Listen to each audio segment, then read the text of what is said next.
Hello बच्चों, I am Monish Misra. Today we are discuss about an important chapter of human physiology. दोस्तों आज हम human physiology का एक इम्पोर्टेंट चैप्टर और उसका एक इम्पोर्टेंट टॉपिक डिस्कस करने वाले हैं। बच्चों मैंने आपको बताया था इसके पहले बॉडी फ्लूइड एंड सर्कुलेशन में आपको करा रहा था, तो मैंने उसमें आपको बताया था, एक मिनट थोड़ा सा लाइट इशू है।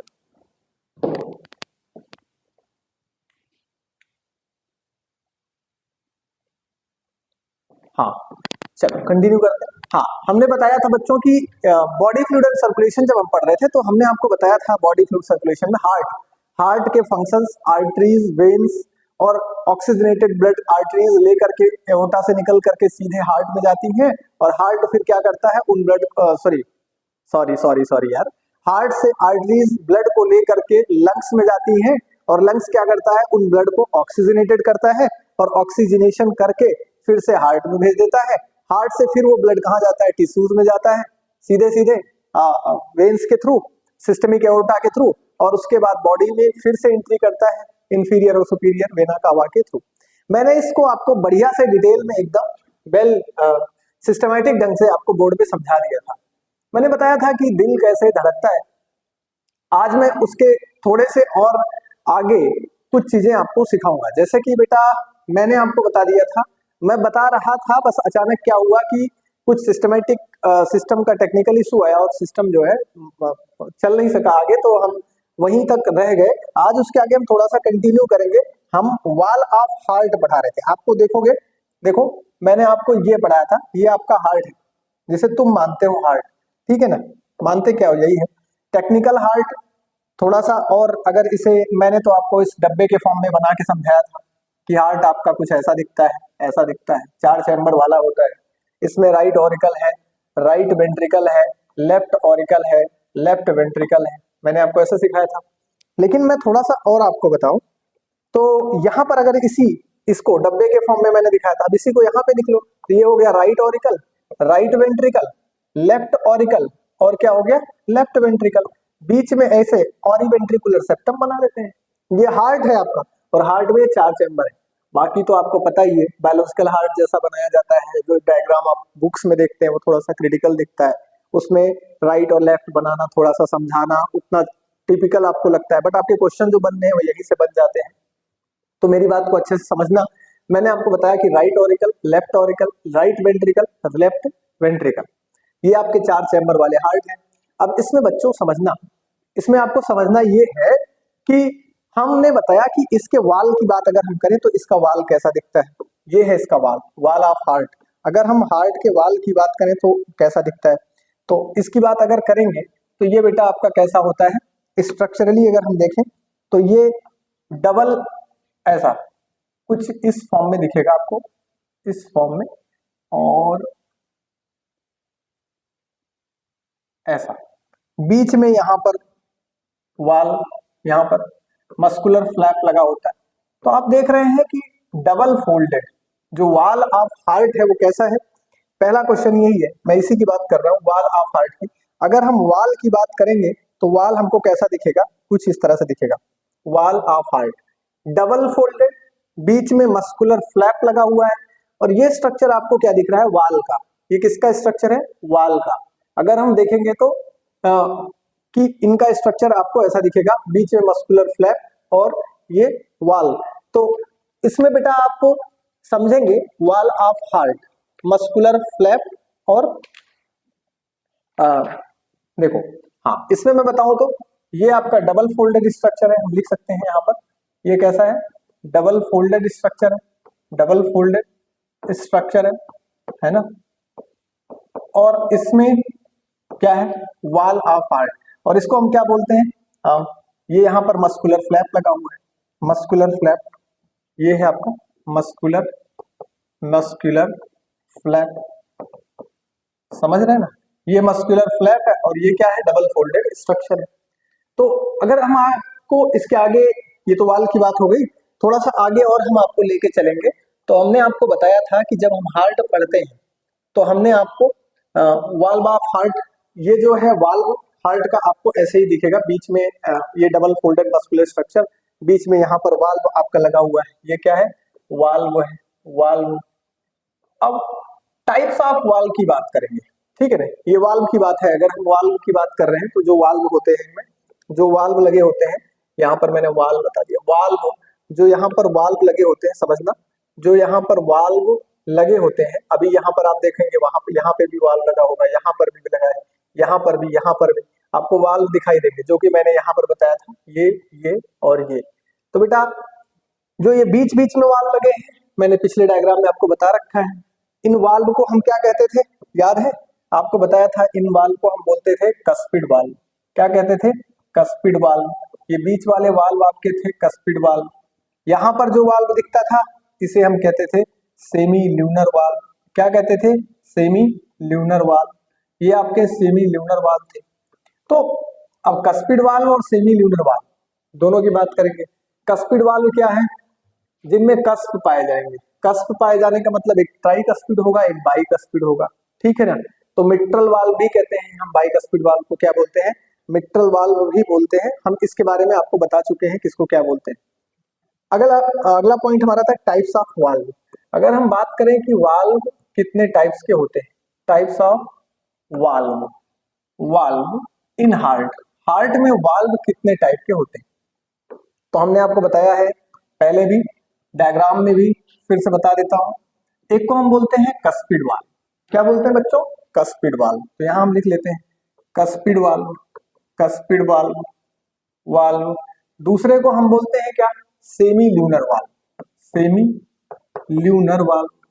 ये है आपका सेमी ल्यूनर वाल्व, ठीक है ना बच्चों। जो कस्पिड वाल्व होता है, कस्पिड वाल्व बोले तो फिर से डायग्राम बना देता हूं। ये वाला डायग्राम मैंने इसमें बताया था 4 जगह पर, यहाँ पर वाल्व, यहाँ पर वाल्व, यहाँ पर वाल्व और यहाँ पर। तो जो यहाँ पर वाल्व है इनमें कस्प पाए जाते हैं, ये और यहाँ पर ऐसे कस्प। तो मैंने बताया था कि ये जो कस्प पाए जा रहे हैं इनको बोलेंगे हम कस्पिड वाल्व। इन्हीं को हम क्या बोलते हैं? कस्पिड। इनको दोनों को हम बोलते हैं कस्पिड वाल्व। क्या बोलेंगे? Cuspid valve. जो बीच बीच में है, किसके बीच में है? इधर राइट ऑरिकल है, इधर राइट वेंट्रिकल है, लेफ्ट ऑरिकल है, लेफ्ट वेंट्रिकल है। तो इसके बीच में जो पाए जा रहे हैं इनको बोलेंगे हम कस्पिड वाल्व। क्योंकि ये बीच में पाए जा रहे हैं तो इसलिए हम इनको क्या बोल सकते हैं?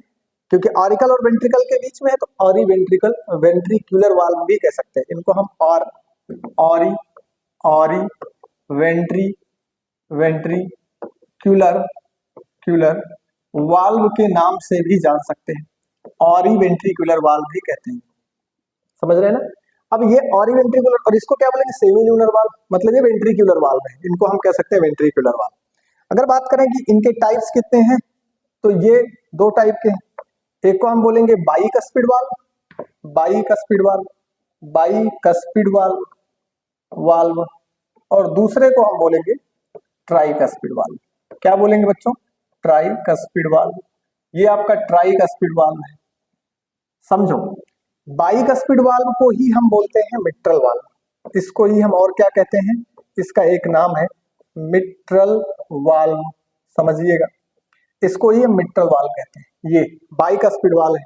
और ट्राई कस्पिड वाल्व जिसमें 3 कस्प होंगे, इसको बोलते हैं। सेमी ल्यूनर वाल्व के नंबर 2 हैं, इनको हम और दूसरे नाम से कहते हैं वेंट्रिक्यूलर वाल्व, वेंट्रिक्यूलर वाल्व, समझिएगा। इसको हम कहते हैं वेंट्रिक्यूलर वाल्व, समझ गए। ये हो गया सेमी ल्यूनर वाल्व, ये हो गया कस्पिड वाल्व, बाई कस्पिड और ट्राई कस्पिड वाल्व। इसको हम मिट्रल वाल्व भी कहते हैं। तो मैंने आपको वाल्व के बारे में बता दिया कि हार्ट में कितने टाइप के वाल्व पाए जाते हैं। बाकी मैंने बताया था कि इस कार्नर पर स्ट्रेचियन वाल्व पाया जाता है, यहाँ पर यू स्ट्रेचियन वाल्व पाया जाता है, और इसके ऊपर मैंने आपको बताया था कि यहाँ पर 2 ये यू स्ट्रेचियन वाल्व पाए जाते हैं, जिनके बारे में मैंने आपको पहले ही बताया।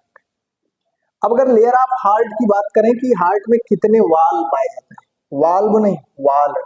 अगर अब हम बात करें वाल्व, वाल ऑफ हार्ट, हार्ट का वाल्व कितना, वाल कितना है, हार्ट में वाल कितने पाए जाते हैं, ठीक है ना। तो वाल जो है वो 3 लेयर में होती है। कितने लेयर में होती है? 3 लेयर में। देखो मैं आपको बता देता हूं, 3 टाइप की या 3 लेयर, 3 लेयर में डिवाइडेड है वाल। एक को हम बोलते हैं क्या, आपको पता है ना, एक को हम बोलते हैं, यहां पर लिख देता हूं, एक को हम बोलते हैं pericardium, pericardium, pericardium, myocardium, myocardium endocardium, endocardium, ये आपकी 3 वाल है। कितने लेयर हैं हार्ट में? 3। पेरिकार्डियम, मायोकार्डियम और इंडोकार्डियम। समझो ये पाई कहां कहां पर जाती है, तीनों की विशेषता क्या क्या है। जो बाहर वाली होती है पेरिकार्डियम, ये बनी है सिंपल स्क्वेमस एपिथेलियल टिश्यू से। यहां से एक क्वेश्चन आता है कि ये किससे बना हुआ है, तो पहला क्वेश्चन यहां पर हम नोट कर सकते हैं, ये कोलेजन फाइबर से बनी होती है, सिंपल स्क्वेमस एपिथेलियल टिश्यूज। तो यहां पर मैं लिख सकता हूं कि made up of simple squamous epithelial tissues. किससे बनी होती है? सिंपल स्क्वेमस एपिथेलियल टिश्यूज से, एपिथेलियल टिश्यूज ये बनी होती है सिंपल स्क्वेमस एपिथेलियल टिश्यूज से। मायोकार्डियम जो है ये बीच में है, present in middle, present in mid. कहां पर पाई जाती है? बीच में पाई जाती है, ये मिड वाल है, मिड वाल है। और इसमें क्या पाया जाता है? तो इसमें ब्लड वेसल्स देखने को मिलते हैं। क्या मिलते हैं? Blood vessels. क्वेश्चन पूछा जाता है तो आप जानते रहेंगे यहां पर blood vessels, blood vessels present in these वाल। इसी वाल्स में क्या पाया जाता है? Blood vessels, blood vessels present. तो ये एक क्वेश्चन यहां से आप जानते रहिएगा। इंडोकार्डियम इनर मोस्ट वाल है, सबसे अंदर वाली वाल है, जिसको हम क्या बोलते हैं? इंडोकार्डियम बोलते हैं। डायग्रामेटिक ढंग से अगर आप देखें तो डायग्रामेटिक ढंग से भी आपको दिखा देता हूं। जैसे कि आप देखिएगा सबसे बाहर की वाल जो है ये, इसको हम कहेंगे बाहर वाली सिंपल स्क्वेमस एपिथेलियल से बनी है, तो ये आपकी एक वाल हो गई। इसके अंदर की अगर हम बात करें तो ये सेकंड इनर मोस्ट वाल है, जिसके अंदर आपको ब्लड वेसल्स दिखाई देंगी, ये ब्लड वेसल्स दिखाई दे रही हैं। पेरिकार्डियम, मायोकार्डियम से हम कहेंगे। इसके भी अंदर चलेंगे तो हमको आपको सबसे इनर मोस्ट लेयर दिखेगी, जिसे हम क्या बोलेंगे? इसे हम बोलेंगे इंडोकार्डियम। और जो आप ये वाला स्ट्रक्चर देख रहे हैं, इसके बीच में एक फ्लूइड भरा होगा, जिसे हम बोलेंगे पेरिकार्डियल फ्लूइड। क्या बोलेंगे? Pericardial fluid. तो आप डायग्रामेटिक ढंग से भी इस डायग्राम को समझ सकते हैं, देख सकते हैं, इसमें कोई बहुत बड़ी बात नहीं है। ये बाहर वाली जो वाल है इसका नाम हम लिख देते हैं पेरिकार्डियम, ये आपका है पेरिकार्डियम। और ये वाली वाल जो है इसको हम बोल रहे हैं क्या? Myocardium, myocardium. और ये जो सबसे बाहर है, सबसे अंदर की तरफ है, इसको हम क्या बोल रहे हैं? इंडोकार्डियम, इंडोकार्डियम, ये आपका इंडोकार्डियम है। बच्चों ध्यान दीजिएगा, जो बीच में भरा हुआ ये, इस मायोकार्डियम में क्या है? ब्लड वेसल्स हैं, ब्लड वेसल्स हैं। और ये जो आपको इसमें दिख रहा है फ्लूइड पेरिकार्डियम में, तो इसको हम बोलते हैं पेरिकार्डियल फ्लूइड। इसको यहां पर लिख देता हूं, दैट इज पेरिकार्डियल फ्लूइड। ये है पेरिकार्डियल फ्लूइड। तो जो यहाँ पे क्वेश्चन बनने की संभावना है, बस वो ये बात पूछ सकता है कि कहां पर ब्लड वेसल्स पाई जाती हैं, तो between myocardium. Simple squamous epithelial tissue से कोलेजन फाइबर की हेल्प से बना होता है आउटर मोस्ट प्रोटेक्टिव कवरिंग, जिसे कहेंगे पेरिकार्डियम। और inner most layer of heart को हम बोलेंगे क्या? इंडोकार्डियम। समझ गए होंगे, इसमें कोई कंफ्यूजन आपको नहीं होना चाहिए। अगर होगा तो फिर से देख लीजिएगा, समझ लीजिएगा, कोई टफ नहीं है। इसके बाद अगर हम बात करेंगे तो कंडक्शन ऑफ हार्ट की बात आती है। किसकी बात आती है बेटा? कंडक्शन ऑफ हार्ट की। देखो हम अगला टॉपिक लेते हैं conduction, conduction, conduction of heart.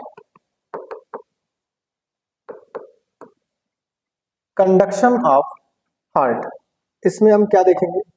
Conduction of heart. समझो कंडक्शन ऑफ हार्ट। हम अगर बात करें कंडक्शन ऑफ हार्ट की, तो बच्चों देखो हार्ट में जो कंडक्शन होता है, पहली बात तो ये जानना है कि types of heart on the basis of conduction. Conduction के बेस पर हार्ट कितने टाइप के होते हैं? तो बच्चों आपको बताऊं, कंडक्शन के लिए हार्ट में दो तरह के फंक्शंस पाए जाते हैं, दो टाइप के हार्ट हैं। एक को हम बोलते हैं मायोजेनिक हार्ट दूसरे को हम बोलते हैं न्यूरोजेनिक हार्ट। क्या बोलते हैं? एक को बोलते हैं मायोजेनिक हार्ट, दूसरे को हम बोलते हैं न्यूरोजेनिक हार्ट। मायोजेनिक हार्ट वे हार्ट है जो मसल्स कॉन्ट्रैक्शन की हेल्प से कॉन्ट्रैक्ट कर रहे हैं, बिकॉज मतलब क्योंकि ये नर्वस सिस्टम से कंट्रोल नहीं होते, इनके पास कुछ ऑटो रिदमिसिटी करने वाले स्पेशल टाइप के टिश्यूज पाए जाते हैं। क्या पाए जाते हैं? कुछ स्पेशल टाइप के मॉडिफाइड कार्डियक टिश्यूज पाए जाते हैं जिनकी हेल्प से इनमें ऑटो रिदमिसिटी पाई जाती है, जिनकी हेल्प से ऑटो कॉन्ट्रैक्टिबिलिटी पाई जाती है। ये खुद से कॉन्ट्रैक्शन करते हैं। जैसे तुम चाहो कि तुम्हारा हार्ट 2 दिन तक ना पंप करे, ना चले, क्या पॉसिबल है? नहीं पॉसिबल है।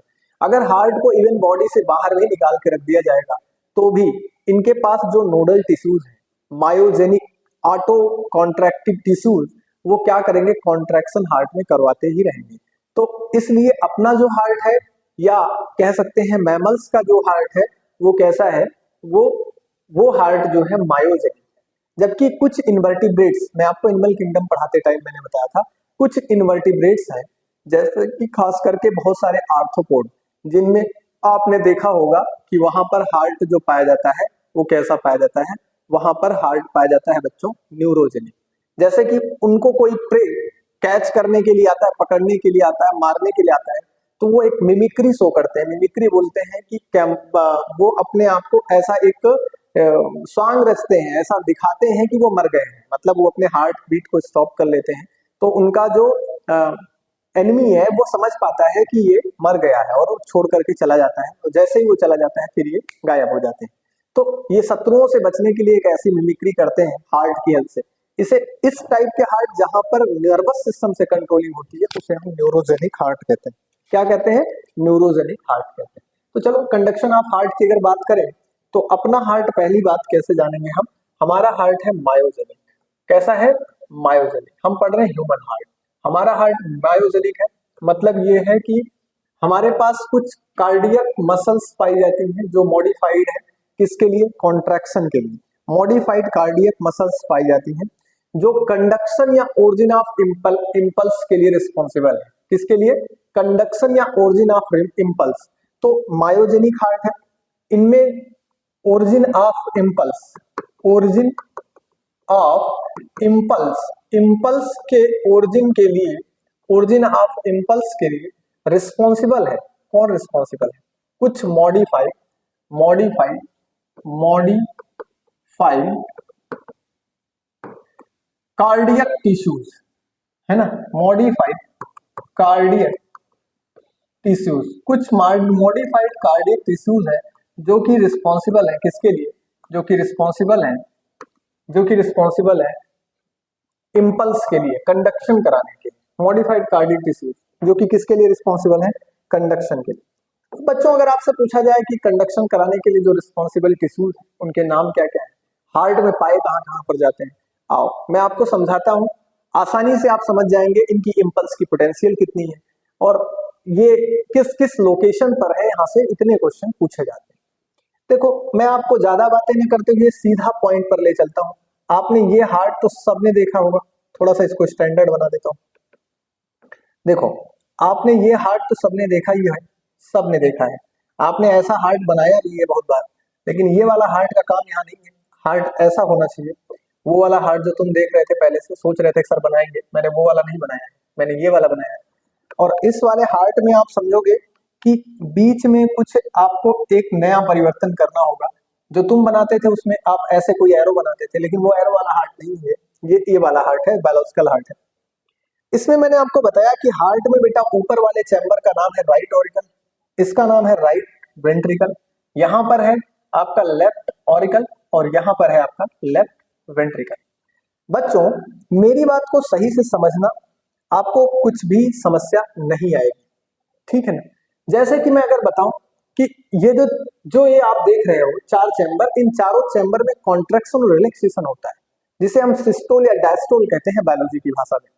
बच्चों अब ये प्रश्न ये उठता है कि आखिर हार्ट को ये कंटिन्यू पूरी जिंदगी तक कॉन्ट्रैक्शन और रिलैक्सेशन कराने के लिए कौन रिस्पॉन्सिबल है?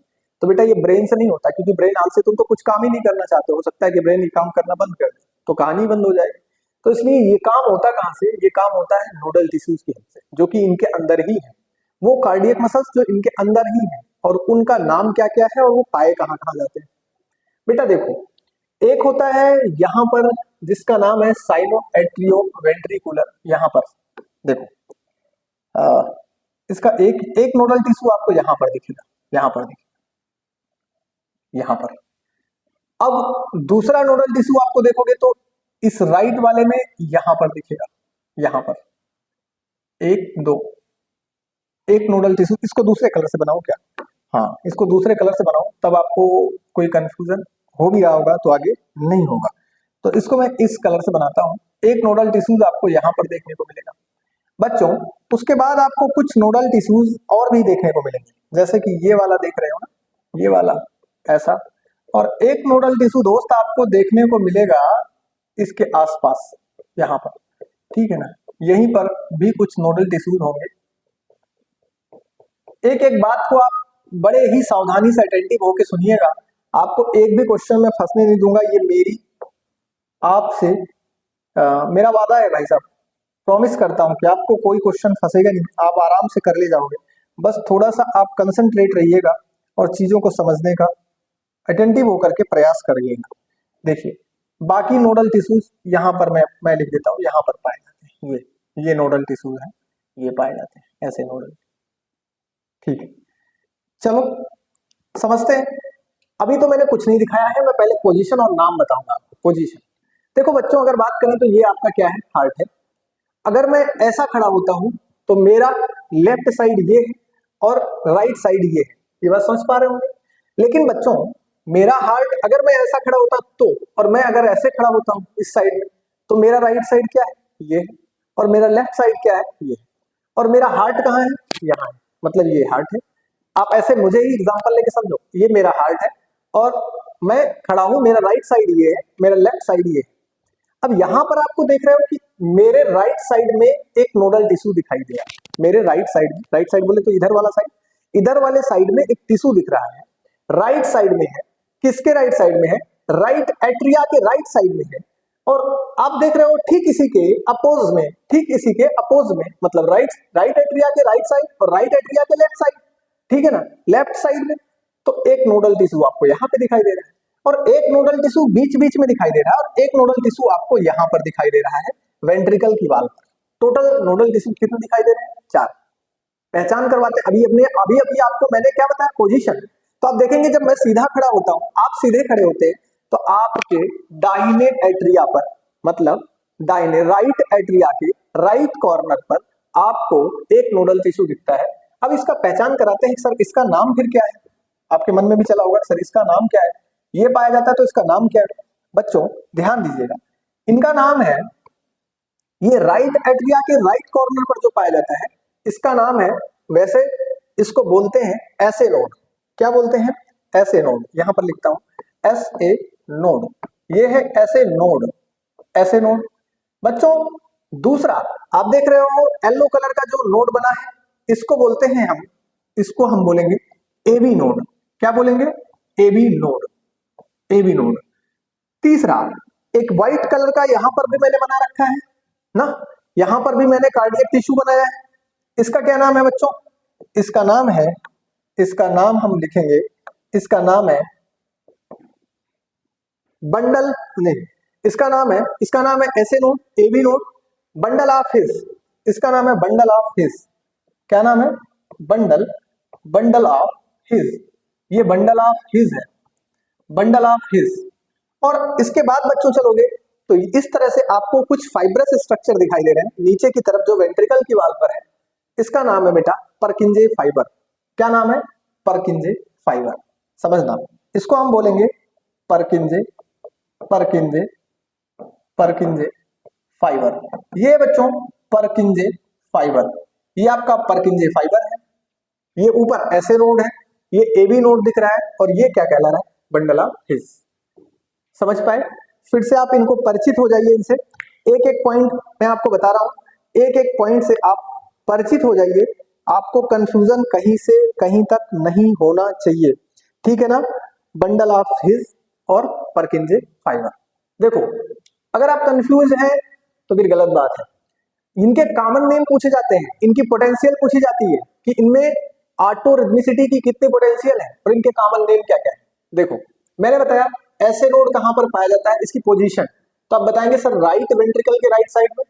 ये एबी नोड कहां पाया जाता है सर, राइट वेंट्रिकल के लेफ्ट साइड में।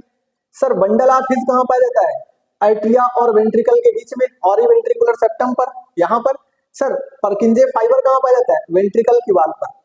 इतनी बात समझ में आई, इतनी बात समझ में आ गई होगी आपको। अगर आ गई है तो आप बहुत अच्छे बच्चे हैं, नहीं आई है तो फिर समझते रहिए, अच्छे हो जाएंगे आप। देखिए हम बताते हैं कि ऐसे नोड क्या है। अब ऐसे नोड को कॉमनली क्या कहते हैं बेटा, इसको ऐसे नोड क्यों कहते हैं, इसलिए कि साइनो एट्रियल नोड कहा जाता है। साइनो मतलब साइनस बाहर की तरफ होगा और ये है एट्रिया, एट्रिया और साइनस के बीच में जो नोड है इसलिए इसको हम बोलते हैं साइनो एट्रियल नोड। क्या बोलेंगे, साइनो एट्रियल नोड, इसका पूरा नाम है साइनो एट्रियल नोड। अच्छा इसको एबी नोड क्यों कहते हैं, ए मतलब ऑरिकल, बी मतलब वेंट्रिकल, तो ये हो गया ऑरी वेंट्रिकुलर नोड, ये हो गया ऑरी वेंट्रिकुलर नोड, मतलब ऑरिकल और वेंट्रिकल के बीच का नोड है, नोडल टिश्यू है। बंडल ऑफ हिज, बीच में जो ये बंडल पाया जा रहा है फाइबर का, इसको हम बोलते हैं बंडल ऑफ हिज, और नीचे की तरफ जो आपको वेंट्रिकल पर फाइबर्स लगे हुए हैं, इनका नाम है परकिंजे फाइबर। ठीक है, अब बेटा इनके कॉमन नेम पूछे जाते हैं। ऐसे नोड को क्या कहते हैं, इसको बोलते हैं बेटा पेस मेकर। इसको क्या बोलते हैं, पेस मेकर। ये है आपका पेस मेकर, ये है पेस मेकर। ठीक है बेटा, इसको क्या बोलेंगे, एबी नोड को बोलते हैं पेस सेटर, इसको बोलेंगे pace setter, pacemaker, pace setter. ठीक है, और परकिंजे फाइबर का कोई कॉमन नेम नहीं, बंडल ऑफ इसका कोई कॉमन नेम नहीं, तो कॉमन नेम इनमें जानना नहीं है। पेस मेकर क्या है, पेस सेटर क्या है। पेस बोले तो सबसे पहले कॉन्ट्रैक्शन को रेगुलेट कराने वाला टिश्यू, सबसे ज्यादा पावर में या पोटेंशियल में जो रेगुलेट कराता है वो टिश्यू कौन है, वो पेस मेकर है, उसका नाम है ऐसे नोड। क्या नाम है, ऐसे नोड। अब देखो एबी नोड क्या है, पेस सेटर। ठीक है ना, यहां पर है। पोटेंशियल पूछा जाता है कि इनके कॉमन नेम हो गए, अब इनके पोटेंशियल क्या है, कितनी इनके ऑटोरिदमिसिटी है। तो बेटा ये जो है इसकी ऑटोरिदमिसिटी, ऐसे नोड की जो ऑटोरिदमिसिटी है वो है, यहां पर हम लिख लेंगे इसकी ऑटोरिदमिसिटी पेस मेकर की है 70 to 75 टाइम। कितना है, 70 to 75 टाइम पर मिनट। ये लगभग 70 से 75 बार पर मिनट कॉन्ट्रैक्शन करता है। कॉन्ट्रैक्शन और रिलैक्सेशन मतलब ये इसकी जो कॉन्ट्रैक्टिबिलिटी पावर है, पोटेंशियल है, वो कितनी है 70 to 75 टाइम पर मिनट। दूसरी बात बेटा ये पाया कहां जा रहा है, तो present on right side of right auricle. कहां पर पाया जा रहा है, तो आप इसको भी लिख लेंगे present on right side of right auricle. कहां पर, राइट साइड, इसको ना ही लिखते हैं, आप डायग्राम में देख ही रहे हैं, राइट ऑरिकल के राइट कॉर्नर पर। ठीक है ना, और ये लेफ्ट कॉर्नर पर पाया जाता है, तो इसकी बात अभी लिखा देते हैं। यहां पर 70 to 75 टाइप। एबी नोड की अगर बात करें ऑरी वेंट्रिकुलर सिस्टम की, ठीक है ना, तो ऑरी वेंट्रिकुलर सिस्टम, ये सॉरी आपका ऑरी और ऑरिकल वेंट्रिकल के बीच में जो है ये कहां पर पाया जा रहा है, तो प्रेजेंट ऑन लेफ्ट कॉर्नर, इसको लिखना जरूरी है, present on left corner of auricle. ये ऑरिकल के लेफ्ट कॉर्नर पर पाया जाएगा। कहां पर, ऑरिकल के लेफ्ट कॉर्नर पर पाया जाता है। इसकी बेटा, इसको पेस सेटर बोलते हैं, बता ही दिया। इसकी जो रिदमिसिटी है मतलब कॉन्ट्रैक्टिबिलिटी पावर है वो कितना है, तो 1 मिनट में लगभग 60 से 65 टाइम कॉन्ट्रैक्शन करता है। क्या, 60 to 65 टाइम पर मिनट। ये है 60 to 65 टाइम पर मिनट। ठीक है, बंडल ऑफ हिज की बात करते हैं। बंडल ऑफ हिज और Purkinje fibre, bundle of his में जो कॉन्ट्रैक्शन इस वाले टिश्यू का है वो कितना है, तो ये पाया कहां जा रहा है, तो बोलेंगे ऑरी वेंट्रिकुलर सेप्टम पर प्रेजेंट है। कहां पर प्रेजेंट है, present on atrioventricular system. ये septum not system, atrioventricular septum, ये प्रेजेंट है ऑरी वेंट्रिकुलर सेप्टम पर। ठीक है ना, ऑरी वेंट्रिकुलर सेप्टम, ये सेप्टम पर पाया जाता है। समझ रहे हैं ना। इसके बाद अगर बात करें कि इसकी कॉन्ट्रैक्शन पोटेंशियल क्या है, तो बेटा इसका जो पोटेंशियल है यहां पर लिख देता हूं, पोटेंशियल पोटेंशियल इसका जो पोटेंशियल है वो है अप्रॉक्स कितना टाइम, 40 टू 45, यहां पर 40 टू 45 टाइम पर मिनट्स, लगभग 40 से 45 बार पर मिनट इसकी पोटेंशियल है कॉन्ट्रैक्शन की। बेटा परकिंजे फाइबर ये प्रेजेंट ऑन वेंट्रिकुलर वाल्व, ये प्रेजेंट ऑन यहां लिखते हैं प्रेजेंट ऑन वेंट्रिकुलर वाल्व, ये वेंट्रिकल की वाल्व पर पाए जाते हैं, प्रेजेंट ऑन वेंट्रिकुलर वाल्व, और इनकी जो पोटेंशियल है वो पोटेंशियल है लगभग 20 टू 25 टाइम पर मिनट। कितना है, 20 to 25 time per minute potential 20 to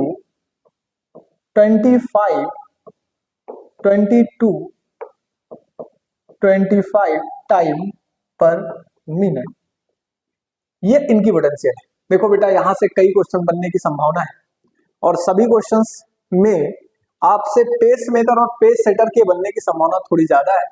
लगभग आपको 4 पॉइंट यहाँ पर स्पेशली मैंने बना रखे हैं और ये चारों पॉइंट आपके दिमाग में आने चाहिए। पहला तो आपसे ये यहाँ पे क्वेश्चन बनने की संभावना है, तो इसलिए जानते रहिएगा एवी नोड का काम क्या है, पेस सेटर कहते हैं कॉमनली से। 60 to 65 time per minute auto rhythmicity की पोटेंशियल होती है इसकी। इसके बाद आपको बताया था ऐसे नोड को पेस मेकर बोलते हैं जिसकी 70 to 75 time per minute potential होती है। और पोजीशन अगर बात करें तो राइट एट्रिया के राइट साइड पर पाया जाता है, और ये कहाँ पाया जाता है, लेफ्ट कॉर्नर पर पाया जाता है। ये भी इंपॉर्टेंट क्वेश्चन बन सकता है। इसके बाद अगर बात करें परकिंजे फाइबर की, तो ये वेंट्रिकुलर वाल पर पाए जाते हैं और इनकी जो पोटेंशियल पावर है वो 20 टू 25 टाइम पर मिनट है।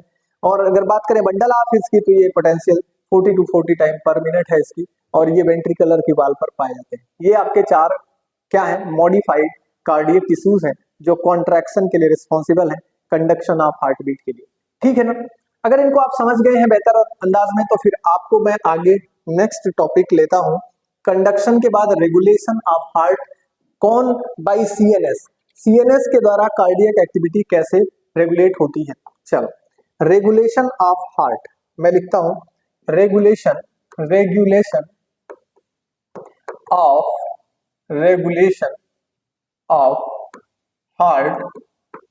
हार्ट रेगुलेशन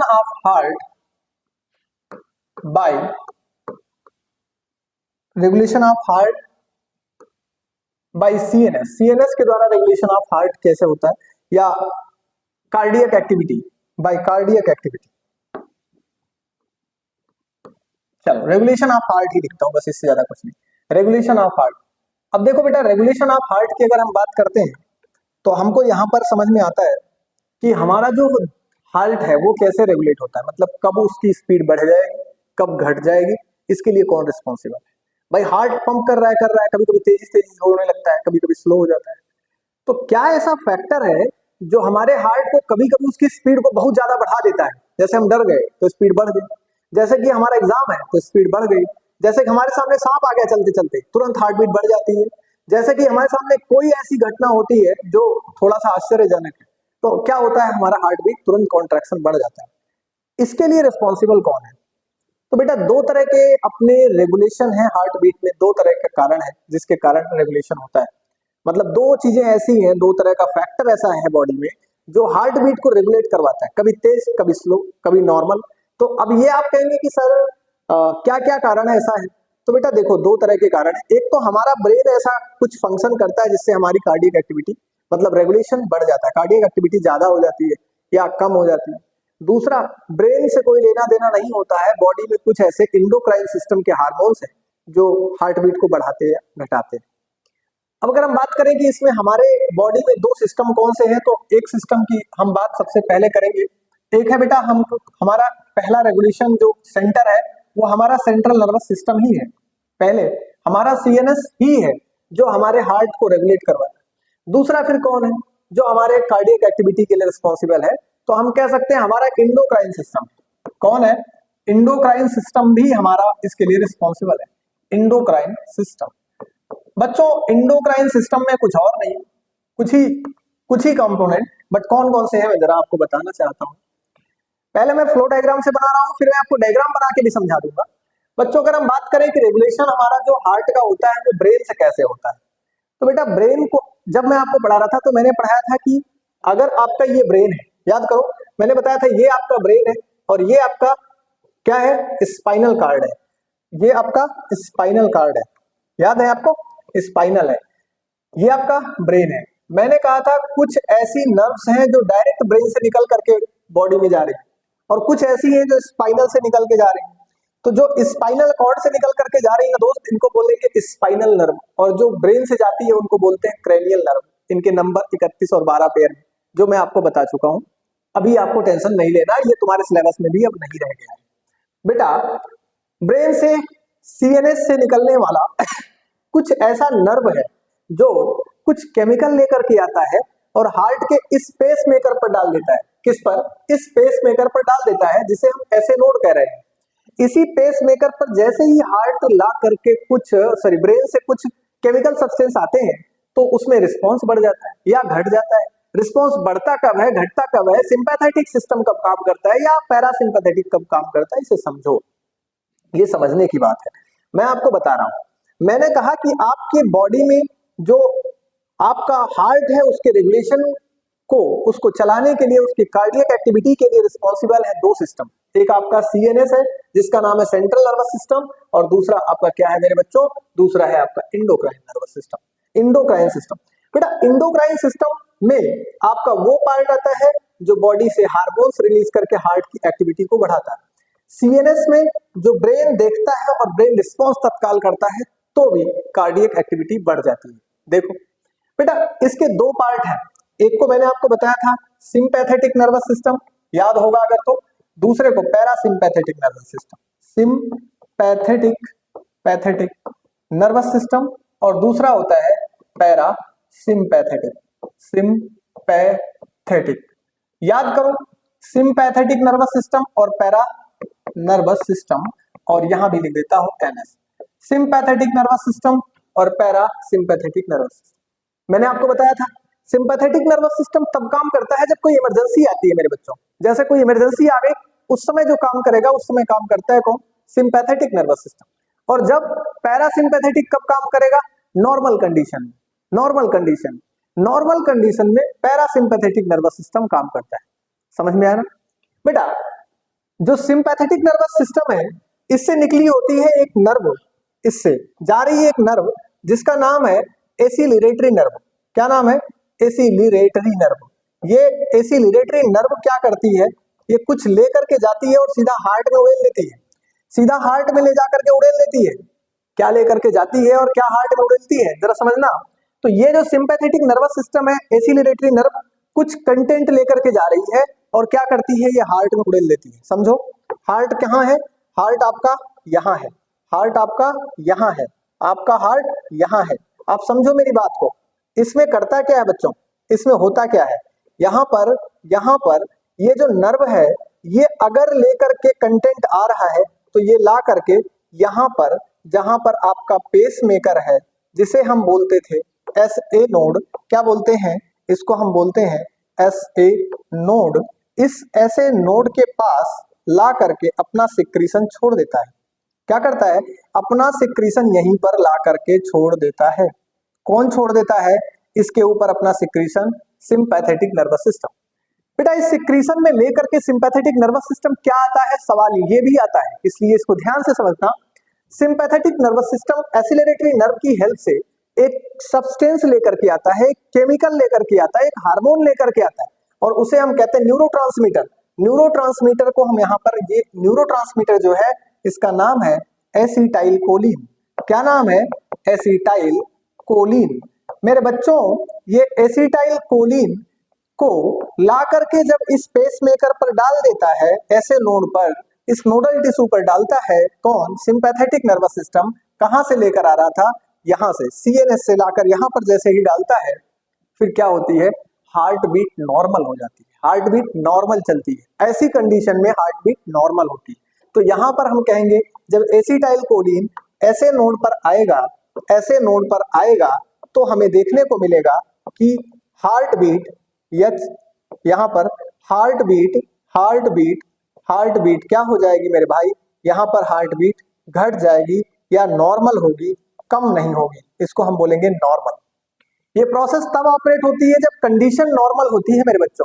जब नॉर्मल कंडीशन है तो सिंपैथेटिक नहीं, पैरासिम्पैथेटिक काम करेगा।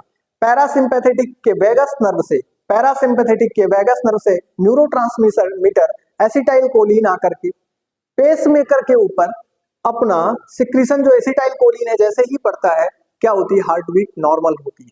ऐसी कंडीशन में हार्ट बीट नॉर्मल होती है। बट कंडीशन नंबर 2, जिस समय खतरा का समय होता है, जिस समय कोई खतरे का समय होता है और खतरे के समय में सिंपैथी की जरूरत पड़ती है ना, तो इसलिए काम करता है सिंपैथेटिक नर्वस सिस्टम। मैंने उल्टा लिख दिया थोड़ा सा, इधर सिंपैथेटिक पैरासिम्पैथेटिक, हाँ इधर मैं पैरासिम्पैथेटिक कर देता हूं, अगर मैंने ऐसा कर दिया है, बोला मैंने सही है, बस इधर मैंने सिंपैथेटिक लिख दिया था तो मैं इसको ठीक कर देता हूं।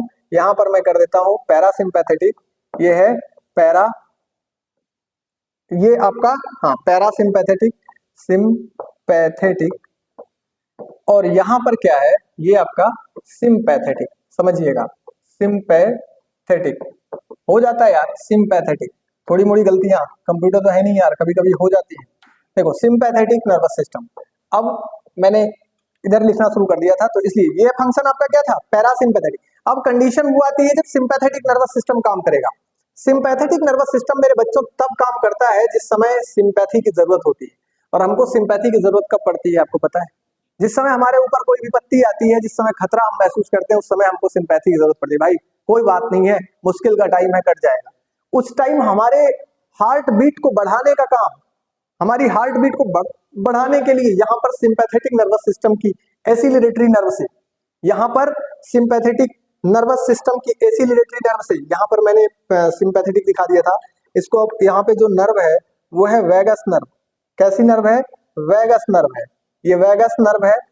वेगस नर्व से एसिटाइल कोलिन रिलीज होता है, और सिंपैथेटिक नर्वस सिस्टम में एसिलरेटरी नर्व से आपका रिलीज होता है कौन, यहाँ पर सिंपैथेटिक नर्वस सिस्टम में जो ये सिंपैथेटिक नर्वस सिस्टम है, इससे एक नर्व निकलती है जिसका नाम है एसिलरेटरी नर्व। क्या नाम है, एसिलरेटरी लिरेटरी नर्व, एसिलरेटरी नर्व। देखो बच्चों, इसमें थोड़ा सा डिस्टरबेंस हो गया था, अब हुआ नहीं है, हो गया था, वो आपको मैं बता देता हूं। मैंने गलती से सिंपैथेटिक यहाँ पर जो ये इधर को इधर कर दिया था, अभी बिल्कुल एकदम सही है। मैं फिर से आपको एक बार कॉन्सेप्ट करता हूँ क्लियर। पैरासिम्पैथेटिक से निकलती है वेगस नर्व, और ये लेकर के आती है एसिटाइल कोलिन, और एसिटाइल कोलिन यहाँ पर ऐसे नोड पर ला करके पेसमेकर पर छोड़ती है, जिससे हार्ट बीट कम हो जाती है। सिंपैथेटिक नर्वस सिस्टम से मतलब ब्रेन से, सीएनएस से निकलती है एक नर्व जिसका नाम है सिंपैथेटिक नर्वस सिस्टम, मतलब यहाँ से ये सिंपैथेटिक नर्वस सिस्टम से निकलने वाली एक काम करती है, इसकी नर्व है जिसका नाम है एसिलरेटरी नर्व। और एसिलरेटरी नर्व अपने साथ लेकर के जाती है, क्या यहाँ पर अपने साथ लेकर के जाती है, आपको पता है कुछ सेक्रीशंस, और ये ले जा करके छोड़ देता है इसी पर, जिसे हम कहते हैं पेसमेकर। क्या कहते हैं, पेसमेकर, या इसी को हम कहते हैं ऐसे नोड, ऐसे नोड। समझो, सिंपैथेटिक नर्वस सिस्टम से एसिलरेटरी नर्व क्या लेकर के जाती है, सिंपैथेटिक नर्वस सिस्टम काम करता है, एसिलरेटरी नर्व यहाँ पर लेकर के जाती है कुछ सिक्रीशंस, और इन सिक्रीशंस को यहाँ पर लाके छोड़ देती है इनके ऊपर। और फिर क्या होता है, फिर होता है बेटा, इन सिक्रीशन से हार्ट बीट बढ़ता है। आप पूछेंगे सर कौन सा सिक्रीशन क्या ऐसा है जो रिलीज करती है एसिलरेटरी नर्व सिंपैथेटिक नर्वस सिस्टम की हेल्प से, क्या लेकर के आती है, तो बेटा यहाँ पर जो मैसेंजर्स हैं, न्यूरोट्रांसमीटर्स हैं, उनका नाम है epinephrine and nor epinephrine and nor epinephrine. समझेंगे, इपिनेफ्रिन एंड नॉर इपिनेफ्रिन ले आकर के यहाँ पर छोड़ देती है, और ये क्या करती हैं, ये बढ़ा देती हैं इंक्रीज द हार्ट रेट। ये क्या कर देती हैं? इंक्रीज द हार्ट रेट, ये हार्ट रेट को बढ़ा देती है। Increase the heart rate, heart beat, यहाँ पर हार्ट बीट बढ़ जाती है। समझ गए होंगे? नहीं समझे होंगे तो फिर समझ लीजिएगा। रेगुलेशन ऑफ हार्ट बीट मैंने आपको समझाया। इसमें सीएनएस से दो सिस्टम काम करते हैं, एक सिंपैथेटिक के टाइम पर, आफत के टाइम पर, मुश्किल टाइम पर, और एक नॉर्मल कंडीशन में। पैरासिम्पैथेटिक से एक नर्व निकलती है, या सिस्टम सीएनएस से एक नर्व निकलती है जिसका नाम है वैगस नर्व, और ये वैगस नर्व लेकर के आती है एसिटाइल कोलिन को, यहाँ पर डालती है, हार्ट बीट नॉर्मल हो जाता है। बट ये sympathetic nervous system have an nerve, cranial nerve called acceleratory nerve, which release epinephrine and norepinephrine on pacemaker. Due to this, heartbeat is increased. इसके कारण हार्टबीट अचानक बढ़ जाती है। यही सी बात है, ये कॉमन सी बात है, रेगुलेशन ऐसा होता है। बात करेंगे इंडोक्राइन सिस्टम में कौन सा ऐसा पार्ट है जो हार्टबीट को बढ़ाता है या घटाता है। तो बच्चों, इंडोक्राइन पार्ट में आपको देखोगे तो यहाँ पर इसमें आपको बताया था मैंने, याद होगा आपको अगर, तो इसी पे बता देता हूँ। आपको बताया था इंडोक्राइन सिस्टम का एक पार्ट है जिसे किडनी के ऊपर वो ग्लैंड पाई जाती है। तो मैं किडनी थोड़ा और छोटा बनाऊंगा तो स्पेस नहीं मिल पाएगा, ठीक है ना, यहाँ पे थोड़ा सा स्पेस नहीं मिल पाएगा। देखो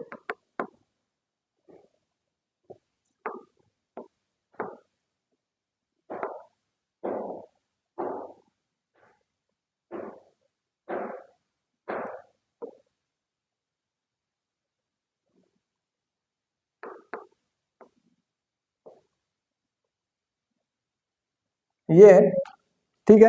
अब बच्चों देखो, इसमें ये आपकी किडनी है। किडनी में मैंने बताया था इसके ऊपर एक ऐसी ग्लैंड पाई जाती है, किडनी के ऊपर की ग्लैंड है, इसलिए इसका नाम एड्रीनल है। क्या है? एड्रीनल ग्लैंड है। बाहर 3 लेयर होती है, मैंने इनके बारे में आपको बता रखा है, वो सब लेयर और पहले पढ़ा रखा है, तो इसलिए उस पर ज्यादा बात नहीं करनी। अब देखो, ये किडनी के ऊपर की जो ग्लैंड है इसका नाम है क्या? Adrenal gland. Adrenal, adrenal gland, ये आपका एड्रीनल ग्लैंड है। एड्रीनल ग्लैंड में बाहरी हिस्से को हम बोलते हैं कॉर्टेक्स, और अंदर वाले हिस्से को क्या बोलते हैं? मेडुला। तो बाहर वाले को कॉर्टेक्स और अंदर वाले को हम बोलेंगे, ये है इसका मेडुला रीजन। और ये जो मेडुला है, मेडुला के अंदर से रिलीज होता है एक हार्मोन जिसका नाम है एड्रिनलिन और नार एड्रिनलिन। क्या बोलते हैं? यहां से रिलीज होता है adrenaline, adrenaline and nor adrenaline, nor adrenaline, और ये इमरजेंसी के टाइम पर रिलीज होता है। और ये दोनों रिस्पॉन्सिबल होते हैं किसके लिए?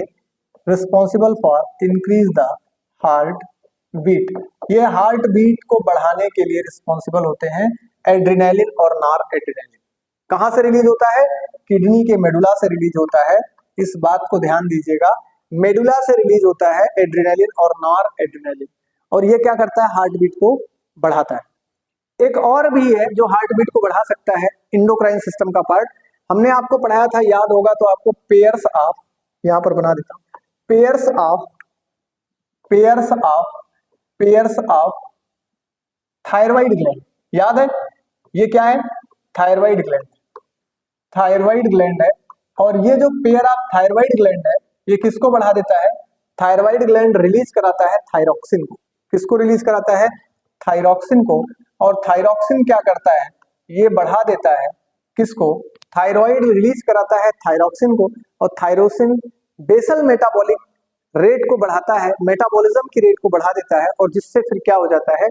इसके कारण आपको आपकी हार्ट बीट बढ़ जाती है, क्योंकि बेसल मेटाबॉलिक रेट बढ़ेगी, बीएमआर बढ़ेगा, तो हार्ट बीट इंक्रीज हो जाती है। ये तो आप इंडोक्राइन सिस्टम में आप समझेंगे 2 क्वेश्चन, एक तो ये थायराइड वाला, एक आपको ये मेडुला वाला, दूसरा आपको मैंने बताया सीएनएस से रेगुलेट होता है आपका सिंपैथेटिक नर्वस सिस्टम, और पैरासिम्पैथेटिक, पैरासिम्पैथेटिक वैगस नर्व्स की हेल्प से रिलीज करता है एसिटाइल कोलिन न्यूरोट्रांसमीटर, जो कि पेसमेकर पर जाके हार्ट बीट को नॉर्मल करता है। जबकि सिंपैथेटिक नर्वस सिस्टम में एसिलरेटरी नर्व की हेल्प से सिंपैथेटिक नर्वस सिस्टम रिलीज कराता है epinephrine and norepinephrine, which is responsible for formation of increasing the heart beat, जिसके कारण हार्ट बीट बढ़ जाता है। इंडोक्राइन सिस्टम में 2 पार्ट मैंने बताया, किडनी और thyroid gland. Basal metabolic rate increase करने के कारण हार्ट बीट बढ़ता है थायराइड में। और अगर आप बात करें तो किडनी के मेडुला से निकलता है 2 हार्मोन, जिसे हम एड्रिनलिन, नॉर एड्रिनलिन कहते हैं। Which is also responsible for increasing of heart beat, जिसे आप समझ सकते हैं हार्ट बीट ये भी इंक्रीज कराते हैं। समझ गए ना? अगर आप इसको समझ गए तो इसके बाद हार्ट साउंड एक टॉपिक है, मैं सोच रहा हूं कि आज ही करा दूं हार्ट साउंड। देखता हूं सब सही चल रहा है तो आज ही करा देता हूं।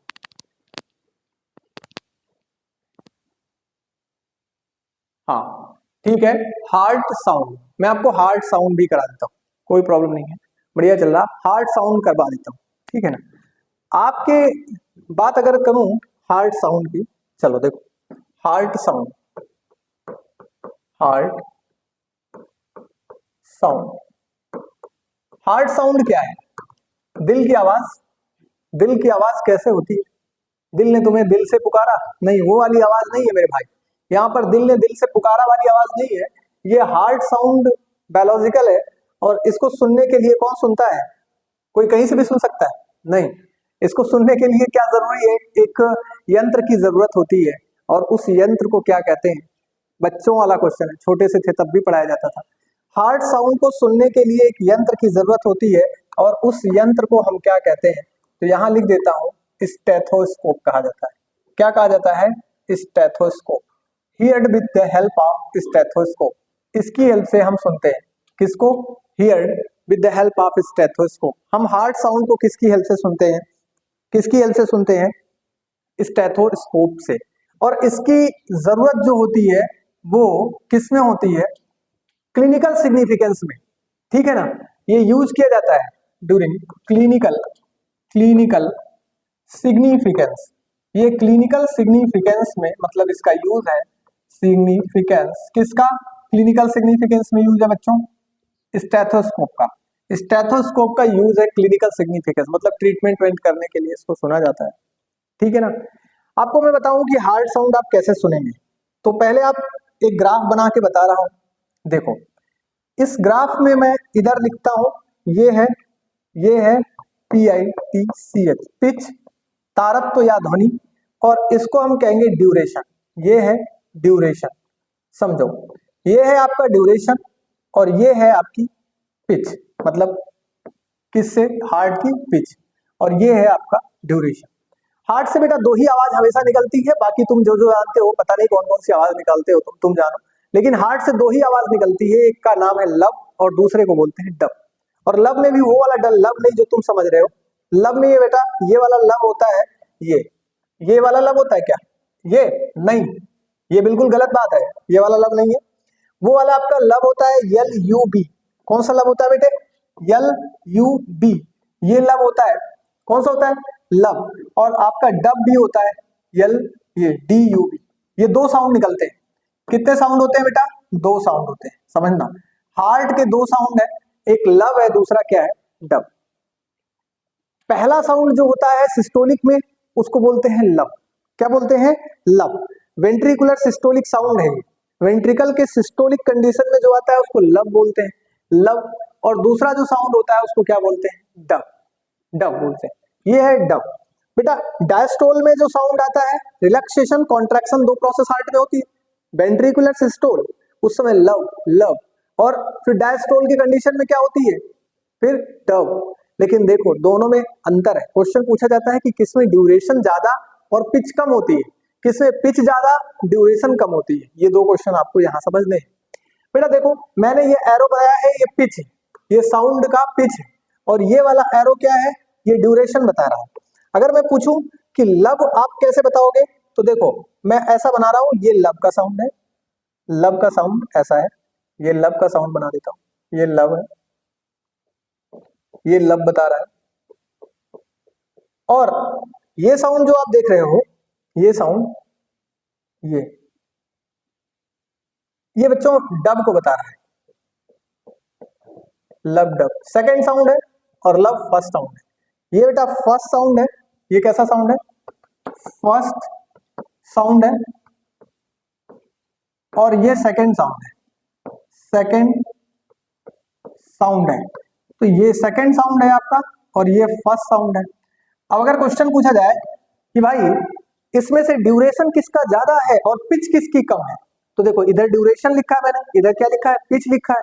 तो अगर ये बात करें तो ड्यूरेशन किसकी ज्यादा है, तो आप बताएंगे सर इसकी ड्यूरेशन ज्यादा है, यहां पर हम लिख सकते हैं कि लब की क्या है, ड्यूरेशन, ड्यूरेशन ज्यादा है और इसकी पिच क्या है, कम है या ज्यादा है।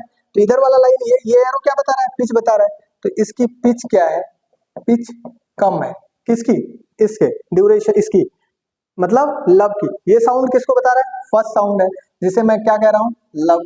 और ये क्या है, सेकेंड साउंड है, जिसको मैं कह रहा हूं डब। अब समझो बच्चों, आवाज कैसे आएगी, अगर मैंने कहा कि इसमें ड्यूरेशन ज्यादा होगा और पिच कम होगा, इसका मतलब इसका तारक तो कम है और पिच ड्यूरेशन ज्यादा है, तो आवाज कैसे आएगी, हार्ट की आवाज कैसे आएगी, ऐसे ल ल डब। लेकिन डब कैसे आएगा, डब मतलब ल डब ल डब ल डब, मतलब क्या है, इधर का क्या है, ल मतलब ल, ड्यूरेशन बढ़ रहा है ना, ल डब ल डब, डब आवाज ज्यादा होगी और इसका क्या होगा, ड्यूरेशन ज्यादा होगा, ल डब ल डब, मतलब यहां पर आप पिच बताएंगे ज्यादा, यहां पर ड्यूरेशन ल डब ल, समझ गए ना। तो आपका जो हार्ट है वो ऐसे ही पिच और साउंड, हाँ अब ये बात आपको पिच और ड्यूरेशन का कंफर्म हो गया होगा, गलती नहीं करेंगे आप। ये एरो बना लीजिएगा, अगर आपको कुछ न याद आएगा तो ये एरो बना लीजिएगा और इसमें आप पहला साउंड ये वाला आप दिखा दीजिएगा, ड्यूरेशन और पिच। इसकी अगर बात करें डब की, तो इसका क्या होगा, ड्यूरेशन कम है, क्योंकि इसका ड्यूरेशन तो इतना ही है, इसका ड्यूरेशन आप देख रहे हो ना, इसका ड्यूरेशन तो इतना ही है, तो यहां पर हम लिख लेंगे इसका ड्यूरेशन कम है, ड्यूरेशन, ड्यूरेशन इसका क्या है, कम है। और पिच, दूसरी बात, पिच, पिच क्या है, तो आप बताएंगे सर पिच ज्यादा है, तो डब की आवाज ज्यादा होगी और लब का ड्यूरेशन ज्यादा होगा, ठीक है ना। ये वेंट्रिकुलर सिस्टोल और डायस्टोल की आवाज है, ये वेंट्रिकल के सिस्टोलिक कंडीशन की आवाज है लब, और ये क्या है, वेंट्रिकल के डायस्टोलिक कंडीशन की आवाज है डब। तो वेंट्रिकुलर वाल के सिस्टोलिक और डायस्टोलिक कंडीशन में ये आवाज आती है। इतना ही आज के लिए, इसके बाद हम अगला टॉपिक जो भी है थोड़ा बहुत कार्डियक साइकिल वगैरह के बारे में और कुछ डिजीजेस के बारे में बच रहा है, जब भी टाइम मिलेगा मैं उसको कराऊंगा। आप खूब पढ़िए, बेहतर पढ़िए, पढ़ते रहिए, इतना पढ़िए कि आप जल्दी से मेडिकल कॉलेज या एम्स पहुंचे, जहां भी आपका उद्देश्य है, एम है। बनाइए एक ऊंचा इरादा और उसको छू लीजिए, काम करिए, करते रहिए, तब तक करिए जब तक सक्सेस आपके चरणों में आके गिड़गिड़ाने न लगे। पढ़ते रहिए, खुश रहिए, मस्त रहिए, हम फिर मिलेंगे। जय हिंद, जय बालाजी।